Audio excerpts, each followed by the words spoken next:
fera la renommée, en tout cas, et le souvenir de la maison Mam à Tours, c'est le fait qu'il y avait deux personnages au XIXe siècle qui ont tenu les rênes de l'imprimerie et aussi une partie des rênes de la vie municipale.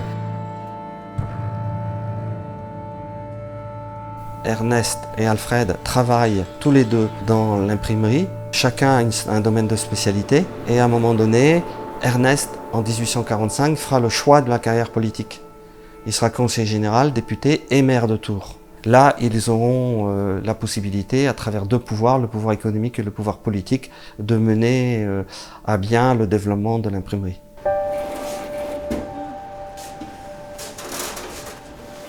Au moment où Ernest Mam est maire de Tours, la ville de Tours est à un point de basculement. Elle a doublé son territoire quelques années avant, en 1845. Elle a accueilli le chemin de fer. Et donc on est dans une période, on peut dire, de faste. Ça devient une ville moderne.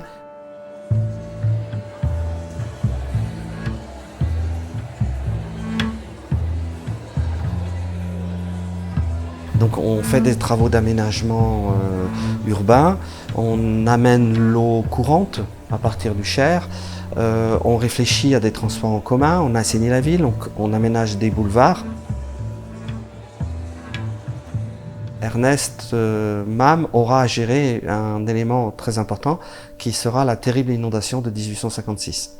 Et là, il aura un événement, une catastrophe naturelle qu'il devra gérer et qu'il va gérer avec beaucoup d'efficacité et qu'il va montrer effectivement de grandes capacités à diriger la ville.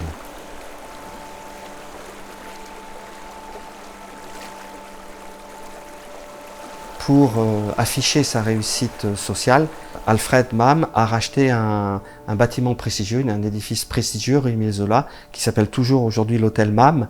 Construit au XVIIIe siècle par Pierre Meunier, un architecte qui, à l'époque, a réalisé d'autres hôtels particuliers à Tours et assez exceptionnels. Qui avait été construit par un riche négociant qui avait des capitaux d'armateurs à Nantes, qu'on peut soupçonner d'avoir contribué à la traite négrière.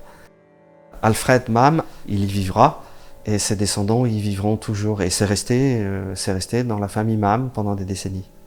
Alors, la famille va aussi faire acquisition de propriétés en Touraine. Alfred Mam, en 1841, il fait l'acquisition du château des Touches, un endroit du côté de Savonnières merveilleux. Là, il va rencontrer quelques années plus tard les frères Buller. De paysagistes bien connus en Touraine, puisque ce sont les paysagistes qui ont réalisé à Tours le square François Sicard ou encore le jardin des Prés-Bandoé. Et ils vont concevoir des jardins magnifiques dans cette propriété. Avec un parc à l'anglaise, selon leur habitude.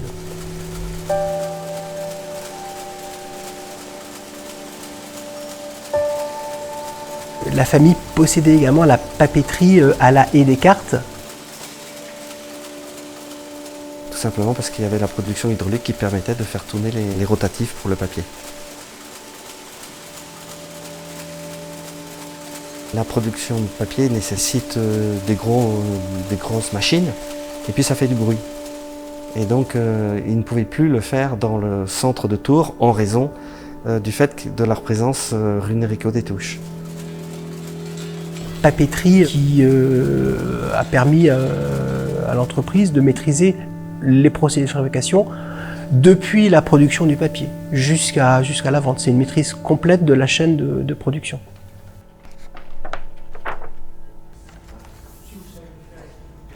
En 1849, Alfred Mam a un pari. Il se propose de participer aux expositions universelles à Paris. En même temps que des livres, des beaux livres, ils ont aussi présenté les aménagements de l'usine. En fait, l'entreprise Mam est distinguée à l'exposition universelle, elle est distinguée pour son œuvre caractère social. Et là, Alfred Mam voit des modèles de maisons, de cités ouvrières. Il est déjà très influencé par les idées du sociologue paternaliste Frédéric Leplé.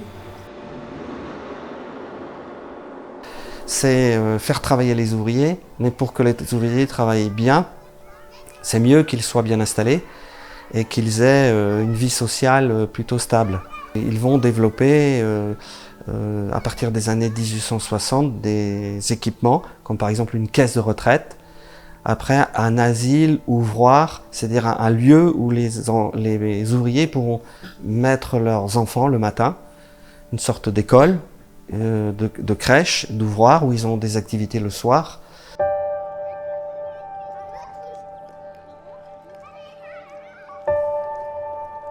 La cité MAM fait partie des réalisations qui ont profondément marqué la ville de Tours dans son urbanisme.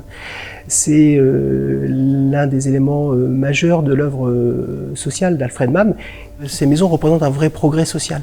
C'est-à-dire que Alfred MAM permet à une population ouvrière d'accéder à une maison individuelle qui possède tout le confort possible à l'époque, en tout cas les principaux éléments de confort, l'eau courante, l'assainissement, la jouissance d'un petit jardin, d'un extérieur, et tout ça avec en face de chez soi un square, un lieu de promenade, et tout ça en étant à 2 pas du lieu de travail, de l'imprimerie.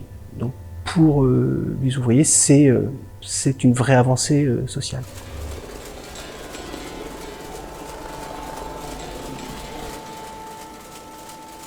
Alfred MAM aura un fils, Paul, qui continuera jusqu'en 1903 à son décès. Et Paul, lui, a compris la nécessité de transformer l'axe de fabrication du livre par rapport en fait à la maîtrise d'Alfred MAM pour pouvoir développer tout un processus industriel. Il va faire l'acquisition de nouvelles machines qui vont révolutionner la fabrication du livre.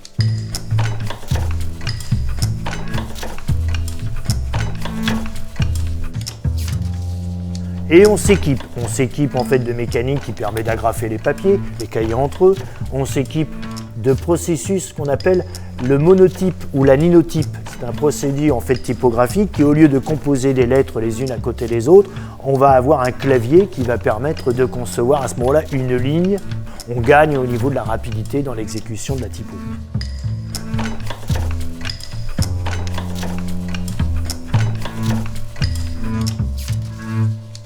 Là, ici, on est sur des photos qui tournent entre 1905 et qui vont aller en fait jusqu'en 1940, puisque après l'entreprise va brûler.